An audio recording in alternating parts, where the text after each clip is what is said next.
Hello guys, నమస్తే అందరికీ. ఇక ఈరోజు కథ చిన్నారి వధువు. హేమాంష్ మాట్లాడిన మాటలకి రాఘవ గారు ఇంట్లో నుండి వెళ్ళిపోతారో లేదో ఈ పాటలో చూద్దాం. ఇక స్టోరీలోకి వెళ్తే, విన్నావు కదా ఆయన ఎలా మాట్లాడారో.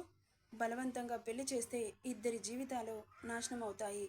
నేను చిన్నపిల్లని, అమ్మ ప్రేమ తెలియని దాన్ని. కనీసం ఆయన గారిలోనైనా అమ్మ ప్రేమని వెతుక్కుందామనుకున్నాను. కాకపోతే మొన్నటి వరకు పెళ్ళంటే అత్తయ్య గారితోనే ఉండడం అనుకున్నాను. కానీ అత్తయ్య చెప్పింది భర్తే ముఖ్యమని, భర్త ప్రేమే ఈ ప్రపంచంలో కీలకమైందని. అప్పుడు నాకు అర్థం కాలేదు. ఆయన వెళ్ళే ముందు రోజు నాతో బాగా మాట్లాడారు. తెలియకుండానే మాటలకి అట్రాక్ట్ అయ్యాను. తర్వాత ఎయిర్పోర్టులో ఏమన్నారో తెలుసా? అని జరిగింది. ఇంత జరిగిన తర్వాత సిగ్గు లేకుండా ఇక్కడే ఉంటే ఆయన అన్న మాటలు నిజం అనుకుంటాడు. అందుకే ఇక్కడ నుండి వెళ్ళిపోదాం నాన్న, నాకు అస్సలు నచ్చట్లేదు అని బాధగా చెబుతుంటే కూతురు తల నిమిరి, సరేనమ్మా, నువ్వేం బాధపడకు, తప్పకుండా వెళ్దాం, అందరూ పడుకున్నాక వెళ్ళిపోదాం, బట్టలు సర్దుకో అని చెప్పి తన రూమ్కి వెళ్ళిపోయాడు. ఇక్కడ బాబు రాఘవ గారు మాట్లాడిన మాటల గురించి ఆలోచిస్తున్నాడు. ఇంట్లో నుండి ఎక్కడికి వెళ్ళిపోతారో, నేను చేస్తుంది కరెక్టేనా అన్న ఆలోచన రాగానే, నేనెవరిని మోసం చేయట్లేదు కదా, నా కెరీర్ మీద ఫోకస్ చేయాలనుకుంటున్నాను, తప్పేం లేదు కదా, వాళ్ళే నాకు పెళ్లి చేయాలనుకుంటున్నారు, నా ఏజ్ ఏంటి, వాళ్ళు చేసేదేంటి, వాళ్ళదే తప్పు కదా. సో నేను ఎలాంటి తప్పు చేయట్లేదు గిల్టీగా ఫీల్ అవ్వడానికి. కాకపోతే కొన్ని రోజులు మా డాడ్ నా మీద కోపం పెట్టుకుంటారు, కొన్ని రోజులు మాత్రమే, తర్వాత అంత నార్మల్ అవుతుంది అని నిద్రకి ఉపక్రమిస్తే నిద్ర పడుతుందా? అస్సలు పట్టట్లేదు. ఎక్కడికి వెళ్తారు? ఊర్లోకి వెళ్ళలేరు. వెళ్తే తన పిన్ని తనని టార్చర్ చేస్తుంది. ఊరు కానీ ఊరు వచ్చారు, మేము తప్ప ఎవరూ తెలీదు అని వాళ్ళతో మాట్లాడనైతే మాట్లాడాడు. కానీ అతని మనసులో లేదు. ఇక ఆ రాత్రి ఎలా ఎప్పుడు నిద్ర పట్టిందో తెలీదు అతనికి ఆలోచనలతో. ఇక్కడ ఇందు, రాఘవ గారు ఎవరూ లేనిది చూసి వాళ్ళ బ్యాగ్ తీసుకొని ఇంట్లో నుండి అడుగు బయట పెట్టారు. పెట్టనైతే పెట్టారు కానీ ఎక్కడికి వెళ్ళారో అర్థం కావట్లేదు. కూతుర్ని తీసుకొని ఆ రాత్రి ఎటు వెళ్లాలో దిక్కుతోచని స్థితిలో ఉన్న రాఘవ గారు చుట్టంతా శూన్యంగా కనిపిస్తోంది. నిర్మానుష్యమైన రోడ్ల మీద నడుస్తూ వెళ్తున్నారు. ఇక అలా నడుస్తూ వెళ్తుంటే ఎక్కడ తలదాచుకోవడానికి కనిపించట్లేదు. ఆ రాత్రి ఎక్కడికి వెళ్తారు? చాలా దీనమైన పరిస్థితిలో ఉన్నారిద్దరు. ఇక నడిచి నడిచి అలసిపోయి కాళ్ళు బాగా లాగుతుండడంతో, నాన్న, కాసేపు అక్కడ కూర్చుందామా అని షాప్ ముందర బెంచ్ లాంటిది కనిపిస్తుంటే అక్కడ చూపెట్టింది. సరేనమ్మా, వెళ్దాం పదా అంటూ ఇద్దరూ కలిసి ఆ బెంచ్ మీద కూర్చున్నారు. కునుకుపాట్లు వస్తున్నాయి ఇందుకి. ఎక్కడికి వెళ్ళాలా అని ఆలోచిస్తున్నాడు రాఘవ గారు.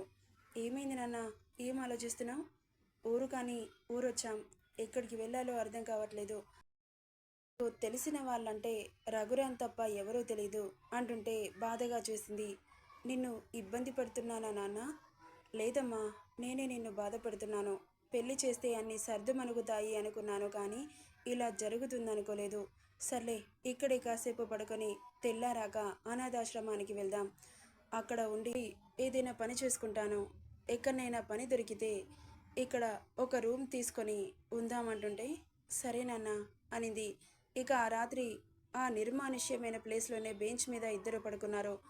తెల్లవారుజామున మెలుగు వచ్చిన రఘురాం గారు లేచి కూర్చొని జనాలు అప్పుడప్పుడే తిరుగుతుంటే తన కూతుర్ని లేపి, ఇక్కడ ఉండడం మంచిది కాదమ్మా, పద ఇక్కడ నుండి అనాథాశ్రమానికి వెళ్దాం. ఎక్కడుంటుంది నాన్న, నీకు తెలుసా? లేదమ్మా, ఎవరినైనా అడుగుదాం అని అటుగా వెళ్తున్న వాళ్ళని అడ్రస్ అడగడంతో ఫలానా అని చెప్పారు. ఇక సరే అంటూ కూతుర్ని తీసుకొని బయలుదేరుతుంటే, నాన్న, బాగా ఆకలిగా ఉంది, ఏమైనా తిందామా అంటుంటే చాలా బాధగా అనిపించింది. రఘురాం దగ్గర పని చేశాడుగా, ఖర్చులకి ఉంచుకోమని డబ్బిచ్చాడు రాఘవ గారికి. ఇందు అలా అనగానే చాలా బాధగా అనిపించి, నువ్వు ఇక్కడే ఉండమ్మా, నేను ఏదైనా తీసుకొస్తాను, ఎక్కడికి వెళ్ళకు అని చెప్పి అక్కడి నుండి ఎదురుగా కనిపిస్తున్న టిఫిన్ సెంటర్ బండి దగ్గరికి వెళ్ళాడు. ఇక అతనికి ఇడ్లీ, ఇందుకి పూరి తీసుకొని డబ్బులు అతని చేతిలో పెట్టి కూతురు ఉన్న దగ్గరికి రాగానే ఇందు కనిపించలేదు. అమ్మ ఇందు, ఇందు ఎక్కడికి వెళ్ళావు తల్లి, ఇందు అంటూ కంగారుగా అటు ఇటు వెతుకుతున్నాడు. ఎక్కడా కనిపించలేదు. అమ్మ ఇందు అని ఏడుపు ఒకటే తక్కువ. నాకెందుకో ఏడుపు వస్తోంది, మా నాన్న గుర్తొస్తున్నాడు, మాట్లాడాలనిపిస్తోంది కానీ ఆయన లేరు ఈ లోకంలో. నిజంగా నాన్న ప్రేమ అమృతం లేని వాళ్ళకి తెలుస్తుంది ఆ బాధ. తల్లిదండ్రిని బాధ పెట్టకుండా చూసుకోండి. ఈ ప్రపంచంలో వాళ్ళకంటే గొప్ప దేవుళ్ళు ఎవరూ లేరు. ఇక అటువైపు వెళ్తున్న వాళ్ళని అక్కడ ఉన్న వాళ్ళని అడిగాడు. నాకు తెలియదని చెప్పారు. ఒక వ్యక్తి మాత్రం చూశాను, ఆ అమ్మాయి మీ అమ్మాయా? ఎవడో తనని వెనక నుండి తన నోరు మూసేసి ఎత్తుకొని వెళ్ళిపోయాడు అని చెప్పగానే చేతిలో ఉన్న టిఫిన్ ప్యాకెట్స్ తెలియకుండానే అతని చేతిలో నుండి జారిపోయాయి. మొత్తం అంతా శూన్యంగా అనిపించింది అతనికి. ఇప్పుడు ఎక్కడని వెతకాలి? ఇంత పెద్ద సిటీలో నా కూతుర్ని వాడు ఎందుకు ఎత్తుకెళ్ళాడు? అసలు ఎవడు వాడు అని కాళ్ళు చేతులు వణుకుతున్నాయి. ఏం చేయని నిస్సహాయత స్థితిలో ఉన్నాడు రాఘవ గారు.